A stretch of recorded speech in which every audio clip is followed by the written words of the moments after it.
dans le live Téléfinance. Merci d'être avec nous. Place au chrono CAC, l'ouverture de la Bourse de Paris avec ce matin Antoine Quesada, trader, formateur et coach sur le site de aqts.fr. Bonjour Antoine, le CAC qui n'a pas encore ouvert ce matin mais qui a accumulé une forte baisse hier.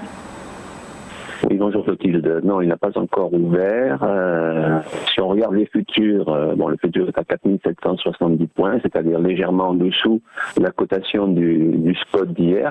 Bon, il faut savoir qu'hier, ça y est, on vient d'ouvrir à 4770 points exactement, c'est-à-dire moins 0,93%. Dans le sillage de ce qui s'est passé hier, on est fortement baissière et qui s'est prolongé dans le sillage des indices américains au-delà de la clôture à Paris, c'est-à-dire jusqu'à 22h, où les indices américains ont perdu entre 5 et 7% selon le cas. Le CAC futur aussi avait poursuivi sa baisse. Là aujourd'hui, eh bien écoutez, on est sur les j'allais dire les plus bas d'hier pour le futur et un bas plus bas encore ce matin. Alors je vous ai envoyé un graphique sur lequel j'ai tracé différentes choses, dont deux obliques, enfin les obliques qui sont les traits noirs très épais qui sont de très long terme, et ces obliques-là, à la fois une oblique haussière, légèrement haussière, c'est qui est au-dessus, et légèrement baissière, c'est qui est en dessous, sont des obliques, des supports et des résistances de très très long terme. Alors aujourd'hui, graphiquement parlant, il se pourrait que nous allions rejoindre le 4720 points, qui est la grande oblique donc baissière que je vous ai tracée, qui pourrait faire office de support.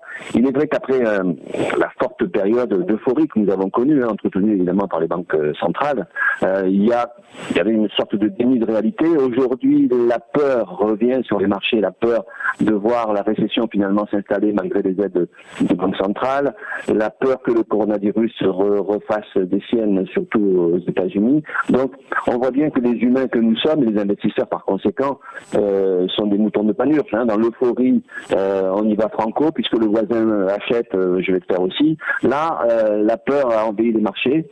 Donc, bon, il suffit de pas grand-chose pour que ça reparte dans l'autre sens, puisque les émotions sont ainsi faites. Donc, encore une fois, je se fie uniquement graphiquement, puisque moi, c'est mon domaine.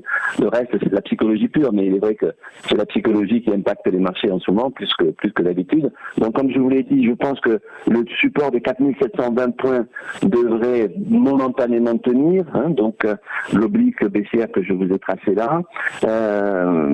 J'utilise beaucoup les ratios de Fibonacci. Et vous voyez que la semaine dernière, j'évoquais le fait qu'on avait comblé le gap et qu'on allait très certainement buter au moins sur les 61,8% de Fibonacci, qui est le niveau des 5162 points qu'on a fait la semaine dernière. Et c'est un seuil qui est sur une grosse résistance. Et là, une fois de plus, ça a fait son travail. Donc, respiration de marché, respiration jusqu'où c'est difficile à dire. Il y a maintenant des supports qui vont très certainement soutenir le marché, des supports qui ont été des résistances qui ont été franchies très allègrement ces derniers jours. Donc écoutez, baisse pour aujourd'hui, une baisse qui je pense devrait être contenue au maximum sur les 4720, sur lesquels le CAC devrait certainement avoir un rebond, alors de peut-être d'amplitude, il est très difficile de prévoir dans ce contexte. Donc surveiller les 4720 pour aujourd'hui comme un gros support, et pour que le CAC revienne à repartir sur une tendance haussière, il faudrait désormais refranchir les 4950 et quand on est très loin. C'est l'autre oblique haussière de long terme qui maintenant est une grosse résistance. Donc voilà, observez les 4720 pour aujourd'hui. Merci beaucoup Antoine Quesada pour votre analyse. Dans un instant, les market movers, restez bien avec nous.